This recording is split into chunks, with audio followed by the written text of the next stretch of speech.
Hi! Magandang umaga, hapon at gabi po sa inyo lahat. Ako nga po pala si John Vincent de Los Santos.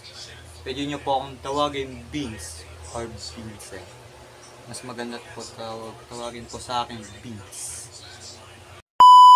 Okay, sa ating vlog ngayon, ang tutungkulin natin ngayon ang pag-react sa movie, ang Teacher's Diary.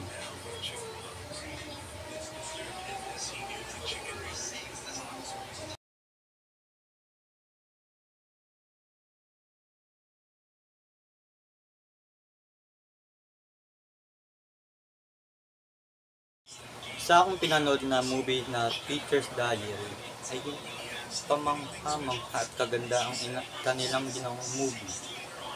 Nakakaiyak, nakakatawa. Minsan napupulutan rin ng aral ko sa movie na yun, sa Teacher's Diary. Yung lalaki doon na inis ko doon, yung jowa ng lalaki, yung babae ba? At saka yung isang lalaki na naging teacher, na-inspired siya sa babae, tapos na-inlove siya sa babae. Nagto-talking stage sila, hindi sila kilala pa sa isa at isa. Parang talking stage ba? Yung lalaki, parang gusto niya sumuko. Ayun. Tapos, may nakita siyang notebook sa taas ng blackboard. Binasa niya ito at gusto niyang gayahin, na-inspired siya sa babae niya na paano wag sumuko sa trabaho. Okay, what's the movie all about? Ang movie is marami siyang benta. Ay comedy, romantic, yun ang dalawa nun. Natatawa ako sa yung mga kalokohan niya, natatawa ako. Pati yung mga estudyante nasigayan na rin sa kanya. Kasi first time niya pa maging isang guro pa nun kasi may kontrata siya sa principal.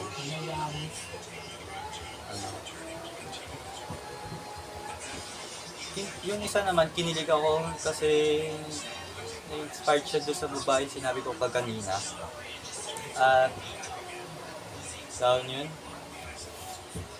Dahil siya na-inspired siya dahil wag sumuko sa tanging trabaho. Bigyan niya rin kasi yan yung mga estudyante at buhay niya. Yun lang po. Ay, wait lang.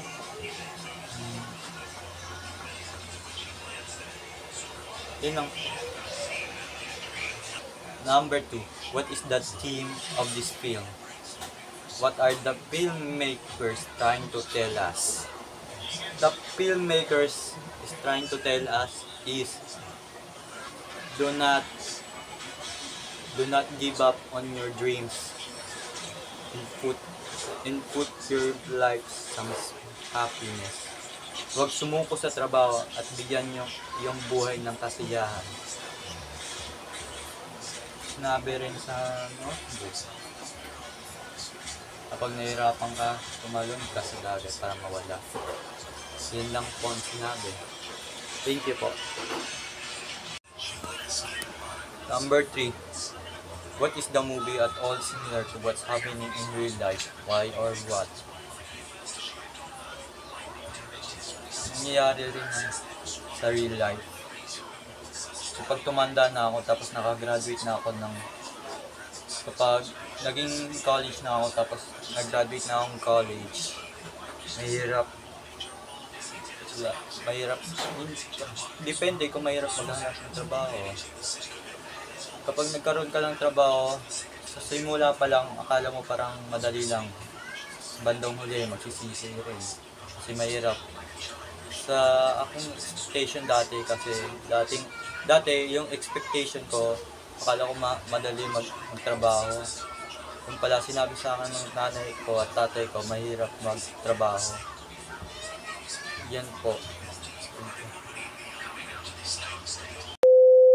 Number 4.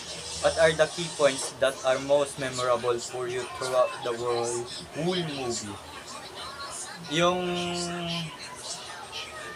yung lalaki, kinikilig, gusto niya makita yung babae na yun. Tapos nanaginip siya na nakita sila. Yung pala, ano lang sa kanya, panaginip, akala niya lang totoo. Tapos yung sunod naman yun, yung babae naman na naginip yata, parang totoo yata yung po. Panaginip yata niya, tapos sa bandang huli, malapit na matapos ang movie na yun, nagkita sila, yung ngiti ang babae, kinilig. Tapos yung lalaki, hindi niya kilala yung pala yung babae niya. Yan po. Number 5 po naman, what did you learn from this movie?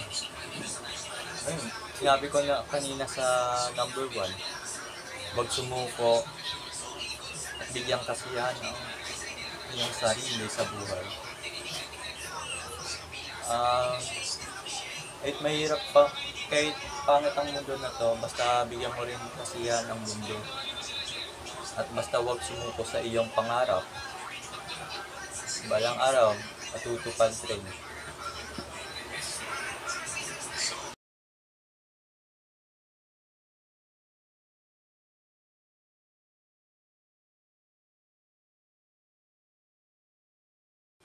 Thank you at salamat po sa panonood sa aking video.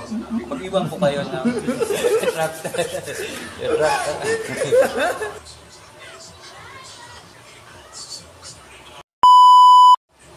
Thank you at salamat po sa panonood sa aking video. Mag-iwan po kayo ng like at subscribe sa aking channel. Subscribe.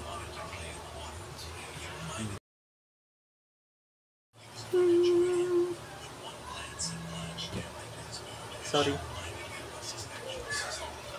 That when I talk to you, oh Cupid walks right through and shoots an arrow through my heart. And I sound like a loon, but don't you feel it to confess I loved you from the start.